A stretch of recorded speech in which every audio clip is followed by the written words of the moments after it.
All right, on to the next segment. Yes, last up, we were on battle modes. Now we're going to the golden gamer ratio concept. It is September 3rd, 2013, really late, almost the next day. And I'm Charles Anderson. I'm just a guy from Goodwell, Oklahoma, and I've got a really great game idea. However, due to the small power grid that this little town has, it is college season. And so, all the college students, they're running their hair dryers, running their vacuums, just, on into the evening until everybody goes to bed. I'm having brownouts. My monitor occasionally flickers off. So, until I build a deuterium titanium alloyed, gold encrusted, jewel encrusted, power device, which involves AAA batteries and a nuclear disintegrator to provide power. Uh, yeah, I just have to put up with the brownouts until they stop, and I'm probably not going to invent that. I'll leave that for somebody else. But hey, it's gold encrusted. It's bling. Go for it. All right, so golden gamer ratio. The golden gamer ratio. Here's my little picture. It looked kind of like a key. I like that. That's nice. This is going to be in, when you press the start button, it's not going to zoom out to the book, but when you press the start button, there's going to be a pause menu. So, for the normal workings of inventory, recovery items, all that good stuff. Now, on this is my representation of the golden gamer ratio for my video game. There's going to be a difficulty where you can slide it easier, tougher. There's going to be tweaking for this difficulty, all right? And you click on that button, it'll fire up a different screen. Complexity. This is actually a difficulty setting in and of itself, but for the book, oddly enough. I'll go into detail in that here in a little while. And then a suggested auto adjustment mode. This is where the player's like, man, this is what working with that? What? I want to just play. Bam! They press that. This all folds in, and it's on auto. And they'll just have to trust my judgment for setting the difficulty for them. All right, the golden gamer ratio.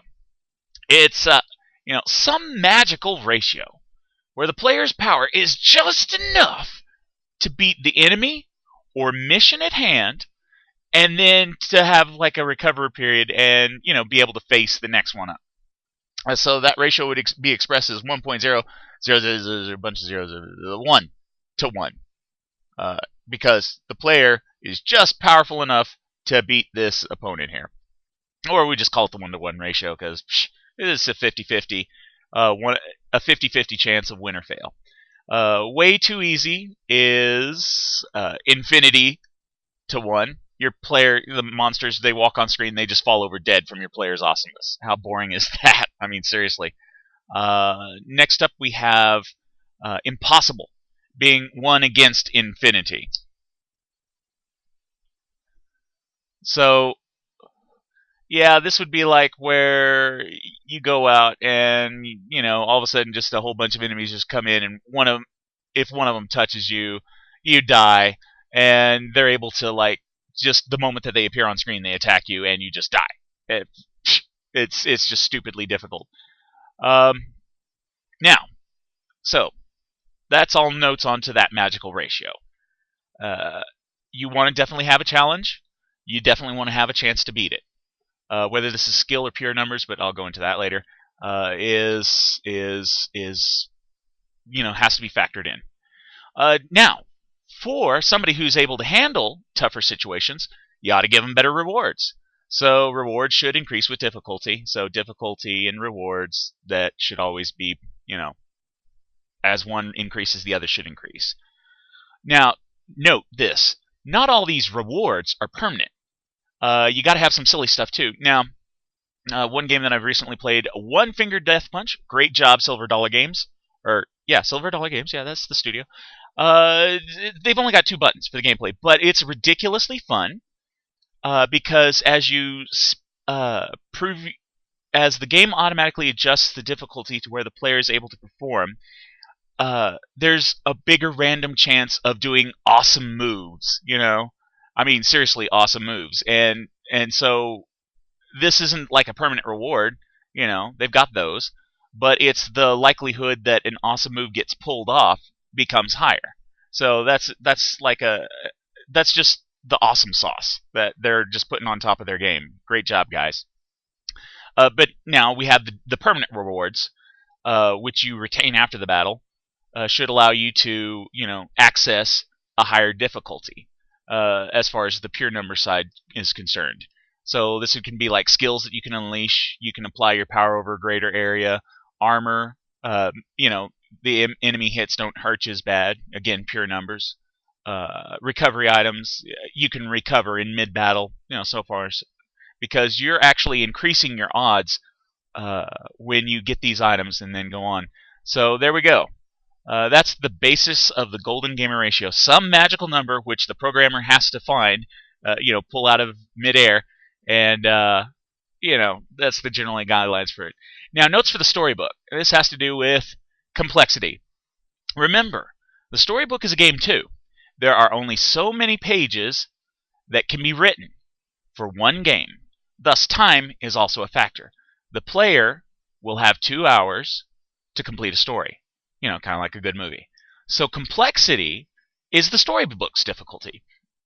I'm going to have it to where random quests, random events will become increasingly available as the story progresses in order to entice the player away from the story itself. So that's part of the game of the storybook. There's going to be cool stuff that it will unlock, and it will waste your time. You increase this complexity too far, and as you increase in level, you're just going to, you're going to have a lot of fun, but yeah, you're probably not going to finish that story. So the player will attain the ending, the good ending that they're aiming for, or just simply be caught in the middle of doing something when the pages run out. So yes, complexity being different from difficulty, but it's still a difficulty in and of itself. Oh, there goes the power. It's still recording, I'm sure, but yeah, okay, there we go, screen's back on. Alright, so there's a book, tweaking. Alright, yeah, there's that tweaking. It's attached to difficulty.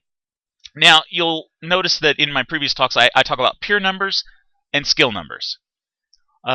Pure numbers is, your character's power and strength versus the power and strength of enemies that you are going up against, times however many enemies that you're going up against. So, we're trying for that 1-to-1 ratio, but that's pure numbers.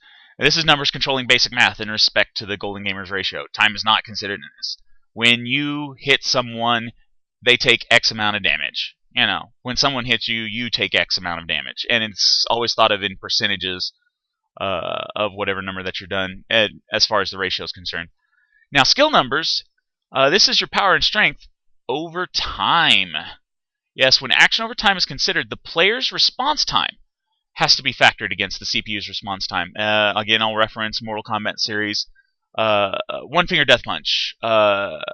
Let's see, Fez was actually, they had some, skills because you're doing actions over time. Star Wars, the shooters, the ones where you have to react to a changing environment. That's the skill numbers. So, customization. Do I have that? I don't. Oh, let's just go ahead and go with this. All right. Notes on customization. I'm going to be building this game with tools.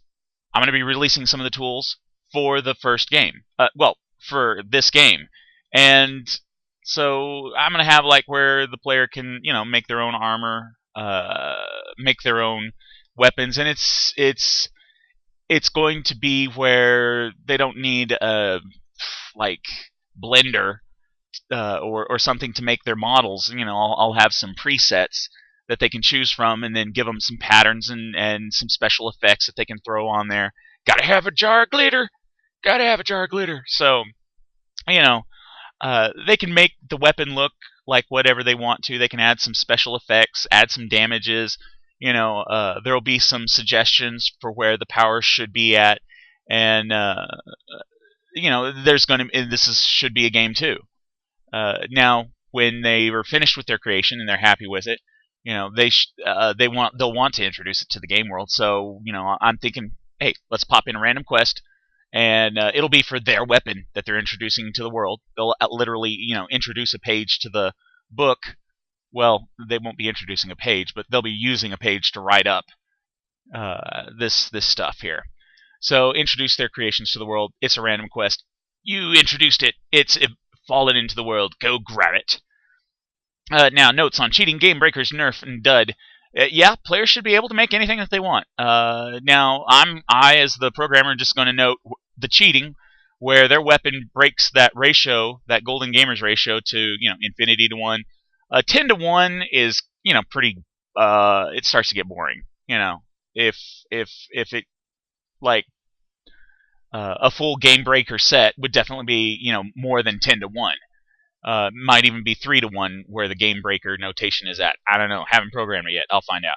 But obviously, the reciprocals of game breaker being the weapon that really makes the game pretty dang easy, no matter what setting you're at, and then cheating where it's obviously you're just. Then on the other side, there'd be the nerf weapons, where the ratio just makes the game just insanely tough to play with, and then ultimately the dud, where it doesn't really matter what you do, you're not going to win. That story's going to end in 2 hours. You're just setting yourself up for 2 hours of pain. And the sad part is, there will be some people who will make duds and play with them just to record it and be like, hey guys, look, I just really had a miserable experience for 2 hours. How cool is that? Yeah. Wow. So anyway, that is the Golden Gamers ratio as I see it. All right. Peace out, y'all. Yeah.